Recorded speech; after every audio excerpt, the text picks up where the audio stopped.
Ray Parks konsentidor na jowa kay Zainab Harake. Nagbigay ng pasasalamat si Zainab Harake, isang kilalang personalidad sa social media, sa kanyang fiancé na si Bobby Ray Parks Jr., isang Filipino-American na manlalaro ng basketball. Dahil sa suporta nito sa kanya, sa kanyang Instagram stories, ibinahagi ni Zainab ang kanilang bagong pagbili ng sasakyan na para sa kanilang lumalaking pamilya. Ipinakita niya ang kasiyahan sa kanilang desisyon, na tila hindi siya nabigo nang sabihin ang kanyang hiling sa kanyang partner. Ayon kay Zainab, masaya siya sa pagtanggap ni Bobby Ray sa kanyang plano, na nagbigay sa kanya ng kaligayahan at kaginhawaan. Dagdag pa niya, napakaganda ng pakiramdam na may katuwang sa mga responsibilidad at gastusin sa buhay. Sa mga ganitong pagkakataon, makikita ang halaga ng pagtutulungan sa isang relasyon. At ang simpleng bagay tulad ng pagbili ng kotse ay nagiging simbolo ng kanilang pagsasama at mga pangarap para sa hinaharap.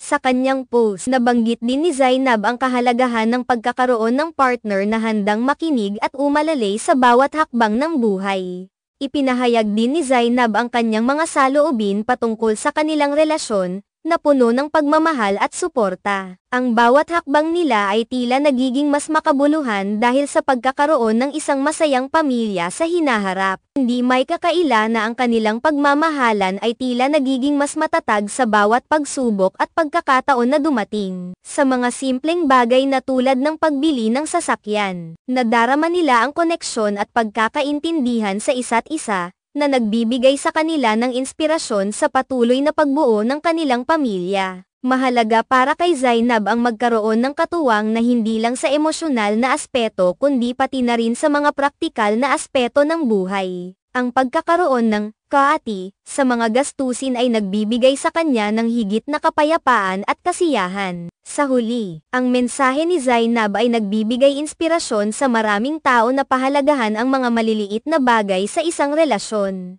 Ang pagmamahal at suporta ay hindi lamang nakikita sa malalaking desisyon kundi pati na rin sa araw-araw na buhay. Ang kanilang kwento ay patunay na sa kabila ng mga hamon, ang pagkakaroon ng katuwang sa buhay ay nagdudulot ng kaligayahan at pag-asa.